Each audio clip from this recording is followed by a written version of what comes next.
New Year's Eve 2010, and we are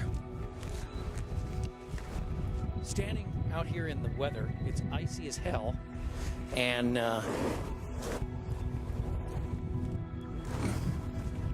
you know, I'm just recording a bunch of different thoughts over the New Year's weekend 2010. Pardon the wind, but that is part of the deal out here in the cold. And I'm going out for some Chinese food, and then I'm going to go see Hookers and Blow at Famous Dave's, and then I'm going to come back and watch the Joaquin Phoenix movie, which I've been watching, and it's really cool. So that's kind of the New Year's plan. Of course, I'll be staying up late. So, welcome to podcast 52, which of course is recorded over New Year's weekend. It's really windy out here.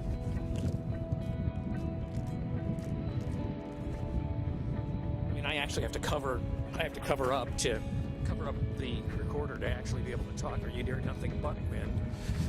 But it's hard to believe these are the same streets that I walked when I did the summer. In fact, I'm actually walking the same direction that I was walking when I did the summer podcast. And by the way, I've got about another 45 minutes of summer sound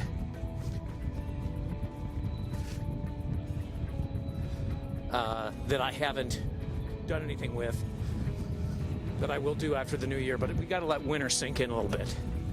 You know, I mean, we got an early start, so we've had a good 35 days of winter weather, even though winter just started on December 22nd. So, here's Dane. All right, man, New Year's resolutions? Or do you not make them? I don't make them. I quit drinking. I quit smoking. You quit smoking? Right after this. Right, this is it. Yeah, I read someplace where most New Year's resolutions last about a week, but that was Dane. You guys have seen him on the video podcasts on Facebook occasionally. But, yeah, I'm going to go up to Amazing Thai.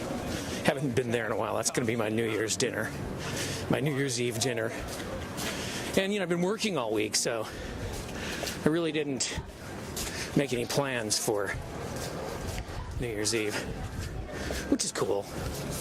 Usually plans for New Year's Eve, you know, are kind of boring. So, yeah, this is what I'm doing. I'm just going to hang out and meet some friends at Famous Dave's, and then we'll have some stuff to talk about. I'll get some vegetable spring rolls for sure. There's really not a lot of people here. I would have thought there would have been more people here, but I guess everybody's going out partying later. Around New Year's, I decided that 2010 was a transition year for me. It's been a very tough, but a very good year in many ways. And if you've been unemployed or underemployed, you know what I'm talking about. If you're doing it right, you end up using the time to reinvent yourself. And the way you do that is you reanimate old skills. I've used old skills I never thought I would use again, and you develop new ones. And I have developed a ton of new skills. And you end up spending the year in this process of transition and transforming. And before I knew it, I was earning again, although I'm not back where I want to be, doing something completely different, you know. Did some politics this year, learned some lessons in humility with politics. But I was pretty much obsessed with technology all year. Technology for the Bob Davis podcasts and for the shows I'm doing around the country from the apartment uptown where everything's happening. And of course, we don't do these things alone. I was going to thank a bunch of people that then this podcast would just be a long list of names, and I'm not accepting an Oscar yet, so I do want to thank my radio clients this year, WLS in Chicago, WBT in Charlotte, the Bonneville International Stations, Cairo FM in Seattle, and News Talk 92.3 KTAR in Phoenix, also KCMO in Kansas City, and of course the premier radio networks and News Talk 100.3 FM K-Talk here in Minneapolis and St. Paul. Thank you, Mike Crutcham and Andrew Lee, and everybody else over there. Looking forward to more shows and more stations in 2011. So yeah, We're here live on New Year's Eve at Famous Dave's. It's kind of a sedated crowd, actually, not a loud crowd. You know, Famous Dave's kind of sucks, but we love hookers and blow. And we'll take it. We'll take it. I have a real soft spot in my heart for good friends and family that helped me through this year, because it has not been easy. Sunday dinners, Jill and Eric Martin, Victoria Athman nights out, movies, talking till dawn, getting jousted out of bed to get work done by Tammy, who called me all the time. Thank you. And some of the people who inspired me just don't even know that they inspired me. Other ones inspired me by making me so damn mad that I did something with it. So out of this crucible, this has actually turned out to be a really interesting year. I don't know if I would want to repeat it, but I have definitely learned things and used skills that I just wouldn't have otherwise. I wouldn't have done these things and learned these things had the things that have happened to me not happened to me. So my New Year's Eve wasn't a big party. I had thoughts that I shared with no one. Kind of watching a rather subdued celebration. I didn't necessarily want to be alone, but I didn't really feel like partying, to tell you the truth. But in odd ways, I actually feel good about 2010. But I am definitely glad to see it go. It seemed like everybody else was in the same kind of mood on New Year's Eve, too. Kind of a quiet, middle-aged crowd here at Famous Dave's. But at least they're out. You know, you got to give them credit because they got out. You know? They didn't stay home. They went out and did something, which is pretty good. I think we should be happy about that. So, let's have a big Happy New Year. Bert Lip and all. I have a feeling that a lot of people are kind of doing the low-key thing because, you know, it was like a $10 cover, which I didn't even pay. I walked right through. So I think a lot of people are doing kind of a low-key, middle-aged kind of New Year's Eve tonight. And what about you, my dear? My, she was young. So yeah, here we go. Here's what I did on New Year's Eve. I did my laundry. First of all, I cleaned my bathroom. I did my laundry. Cleaned my bathroom with bleach. Did my laundry, and then came over here. Oh, I watched half of the Joaquin Phoenix documentary, which is fabulous. And then I came over here, and now I'm here. So we are here live at Famous Dave's. Here we go. Well, here we are. Finally found a night in the New Year's weekend that is utterly still. And I'm out walking, of course, as I often do, late at night, early in the morning. And, you know, it's very interesting, the contrast in the seasons between tonight and for me. You know, I'm dressed for this, and I've been through on other podcasts all that. So to me, this is like a summer night walking out here once you get going. But I just want you to listen for a second. And aside from traffic, you know, a car out here occasionally, compare the utter silence of the peak of winter, basically the very beginning of winter, January 1st through the third weekend, and compare this to the summer sounds that I recorded around this lake not so long ago. And I'm standing here, but just listen to the utter silence.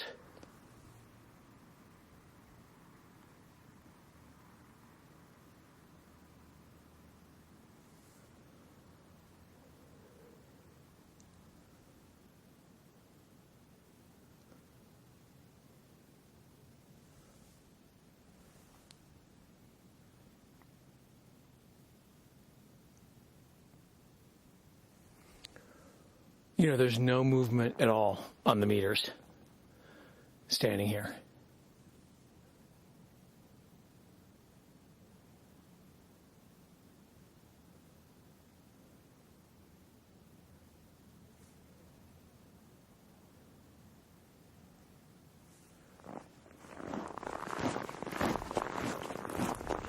And if you're dressed for it, and it is temperature-wise, internally, walking out here in my spacesuit, no, it's not really that cold out here tonight, like a summer night, especially when there's no wind.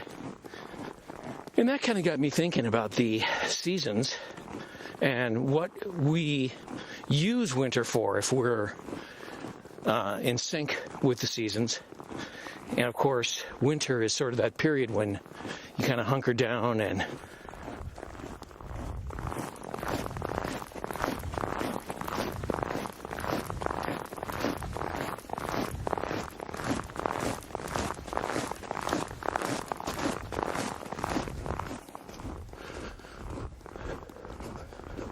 so usually, I mean, this is the point where someone would do the lists of the top predictions for 2011 or the predictions for how things are going to go or whatever. What I'm going to do is this. I'm just going to talk about 3 or 4 things, 3 or 4 areas of concern, and we'll see what happens. I'll talk about what I've been thinking about, and then these will sort of get us started into the new year, and we'll probably revisit these themes as time goes forward.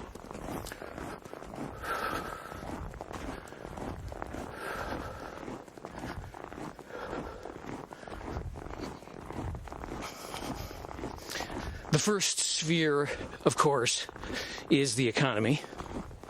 That's the first thing, and I think the question is whether the economy is going to get better or it's going to stay the same or get worse. And I think a lot of that depends on what people expect. I will say, and I said this on a couple of different shows that I was on, I noticed a pronounced increase in the storyline that, well, it's a new year and they passed the tax cut bill, so things are going to get better. A return of the rosy scenario, that 2011 is going to be a better year economically. Why? Well, they passed the tax cut bill, and we're past the difficult times, and we started to see a downtick in people apply for unemployment. Well, at the same time, what they are not talking about, or at least not incorporating into that storyline, is there is a pronounced drop-off in home sales, a pronounced drop-off in the price of homes, and a commensurate slight increase in interest rates, and in addition to that, the end of the homeownership modification program that is better known as HAMP, I think that's what it is, that supposedly, I simply think that it was put in place to simply put slats under an inevitable collapse in the housing market because houses are too expensive. And I still think they're too expensive. And, you know, you're seeing sort of that kind of thing in relation to Minneapolis housing because, believe it or not, the 2 top markets for housing loss in terms of price in the last quarter before the new year was Cleveland and Minneapolis. And you're seeing that impact in terms of property tax. You're seeing an impact in terms of sales to a certain degree. So as far as the other economic stuff is concerned, you know, they passed the tax cut extension. So the 2003 tax rates have been extended. No one's going to get a tax cut. Your taxes will continue at the present rate for 2 more years. So what they've done is create exactly the same level of uncertainty that we had in 2008 regarding tax policy of the United States government. And don't expect a Republican Congress and a Democrat president and a divided Senate to come up with anything resembling a tax policy that's going to make any sense for America past 2012. In addition to the tax cut, there was another, well, I would say another $500 billion at the least in stimulus in the form of a payroll tax holiday for employees and an extension of unemployment benefits. So here's what you can expect to see after the first of the year. You'll see a slight uptick in applications for unemployment, which will spawn a whole bunch of headlines like, were we wrong about the economy? Is it actually going down? Just because they passed the unemployment extension, people are going to go out and apply for unemployment extensions for another 26 weeks. And, that's what's going to happen.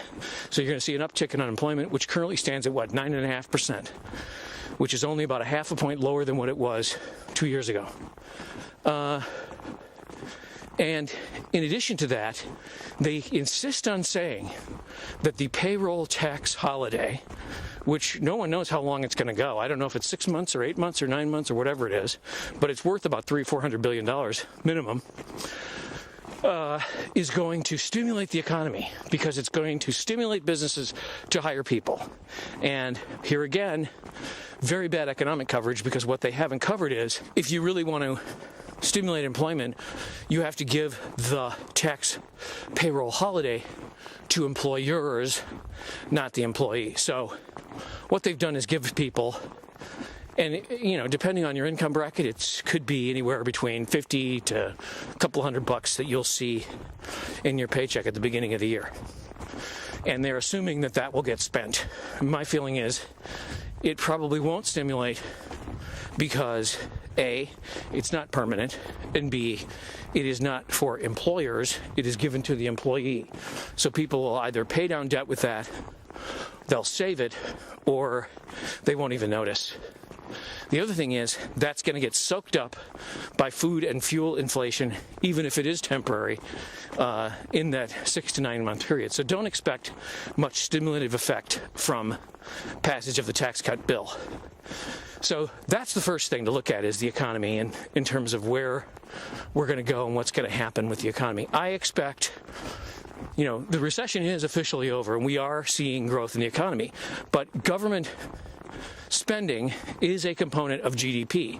So if the government has spent a lot of money, it's going to show up in GDP. It's part of the equation. So that's the first thing. And your guess, quite honestly, your guess on the economy is as good as mine. If you see something from where you are that you think means things are going to get better, then great.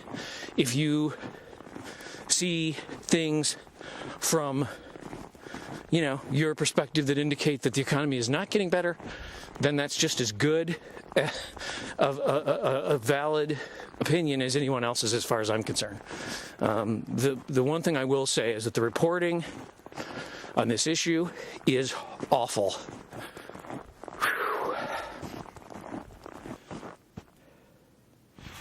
This is hard to do this really fast. The second area of concern is legislative, going into the 112th Congress, which is going to be a Republican Congress. The mainstream media's storyline is that it's going to be all over the road, that they're a bunch of crazy teabag conservatives, and that it's a populist Congress. And I mentioned this on Jason Lewis. Populism is not a word that I would use to describe the Tea Party movement. In my understanding of the word populism, which means a movement which reflects the needs and wants of workers, basically, I see it as it is not a popular movement. Populism does not mean popular. It means adherence to populist ideas, which is generally, in my reading of it, it's left of center. I don't see how you can be a populist and be a libertarian, be for liberty, for less government, and for personal responsibility. Those things are not populist concepts. Keep in mind, John Edwards was referred to as a populist, and Al Gore was referred to as a populist. So referring to the Tea Party as a populist movement is a way for these people, these pundits and writers, to marginalize the Tea Party movement and to marginalize the movement towards less government, liberty, and personal responsibility in this country. By calling them populist, you kind of put them in the box of anarchists and cranks and marginal people and marginal political movements.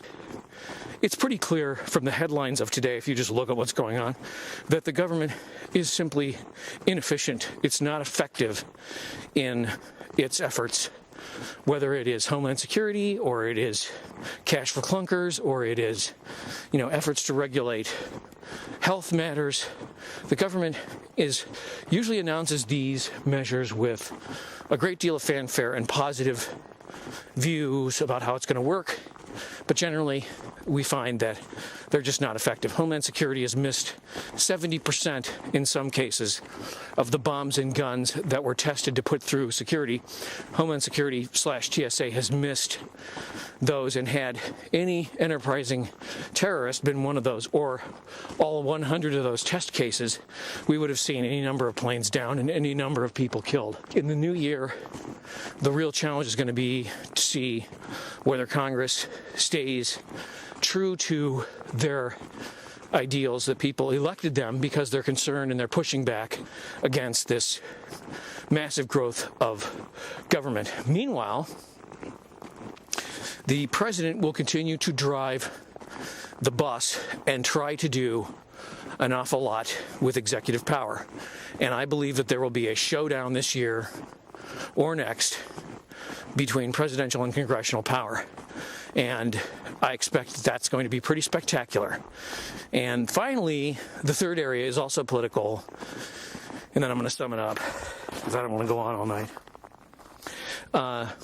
And that is the idea that a potential candidate, and here again, the media is telling us why the Republicans are having all these problems and why Sarah Palin can't be president and why Michelle Bachmann is a nut and why all these Tea Party people are crazy and so forth and so on. You know, I've seen that movement mature pretty rapidly, and I think it will continue to mature.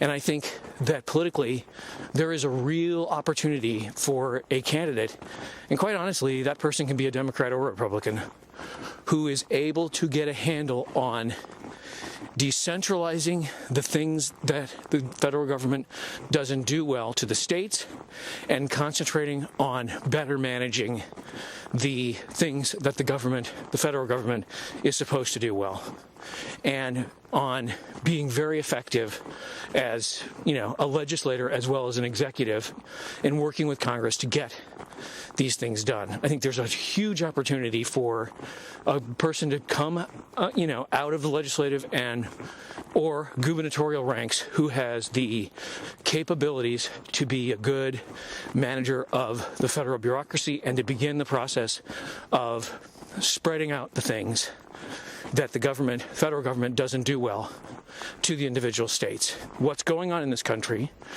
is that there is a big challenge right now between people who believe that the government is a solution versus people who have seen that the government is not the solution.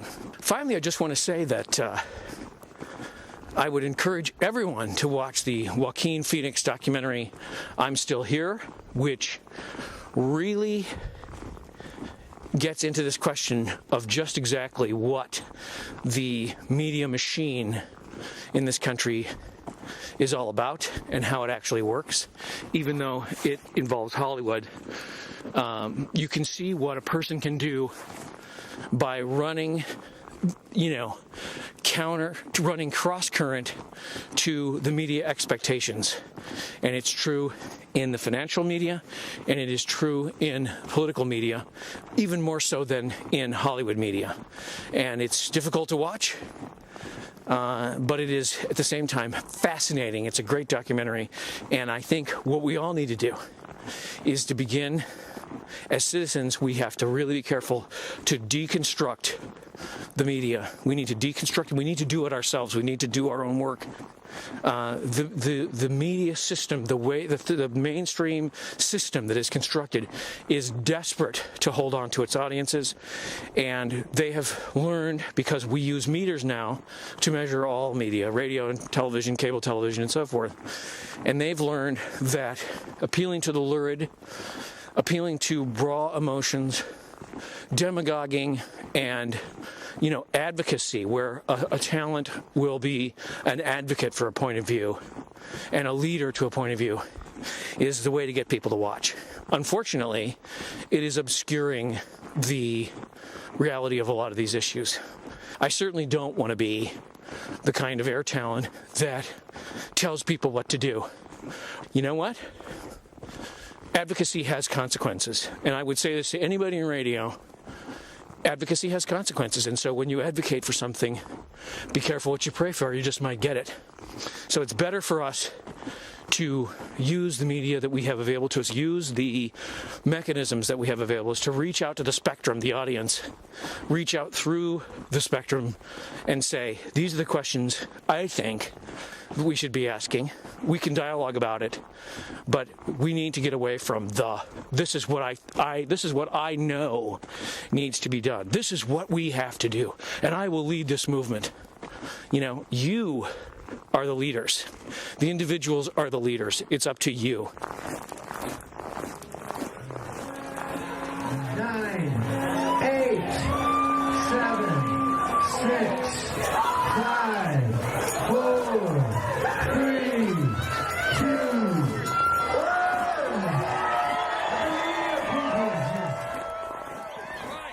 1. New Year's Eve should be a day like any other, but it isn't. This is a day or a weekend in the depths of winter that we use to mark the end of one cycle of seasons and the beginning of another. And it's kind of a journey we're all on together, even if we don't feel like it. We're sort of moving through time together. We don't forget people and moments of the past year. The past will still hold something for us, and we do well to remember everybody and raise a glass in kindness to them for old Lang Syne, right? Should old acquaintance be forgotten and old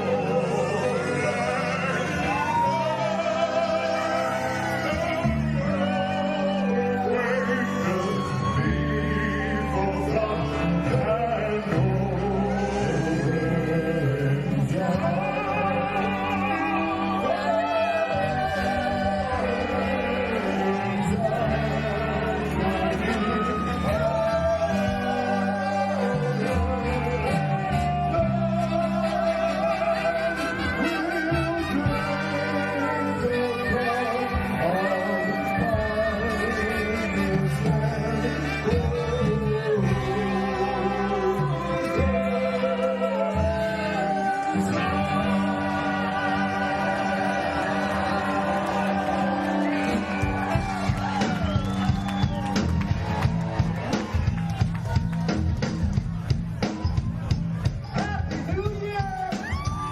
Here we go.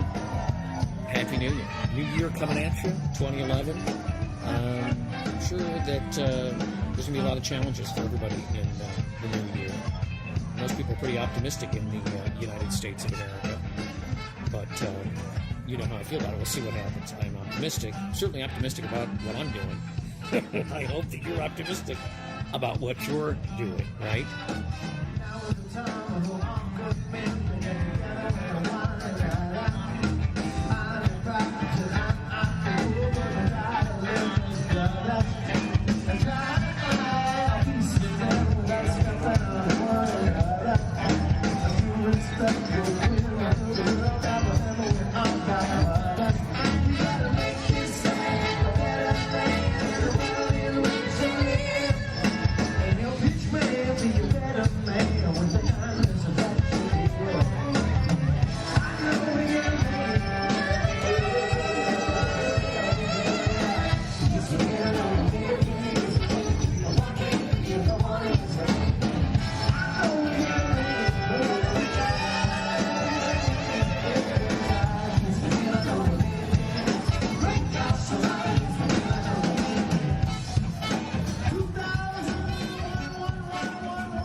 And yes, it is ironic that Yes We Can just happened to come up as the first song of the new year. I guess we should hope that the forces of liberty and limited government and personal responsibility could reclaim this song for their uses. But I had to laugh. I thought that was really funny. So.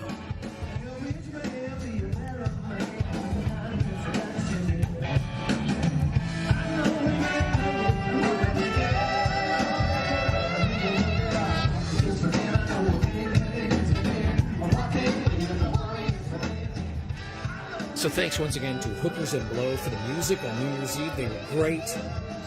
Thanks also to Famous Dave's for letting me sneak in. because I didn't pay. But I think it was after the cover was charged. I think they stopped charging cover about $11.50. And so I got there about $11.50. So, thank you guys. We'll see you in 2011. Happy New Year 2011 coming at you. The Bob Davis Podcasts. Thanks for listening. You can send me an email at bdavis7843@yahoo.com. Check us out on Facebook and Twitter. Boom.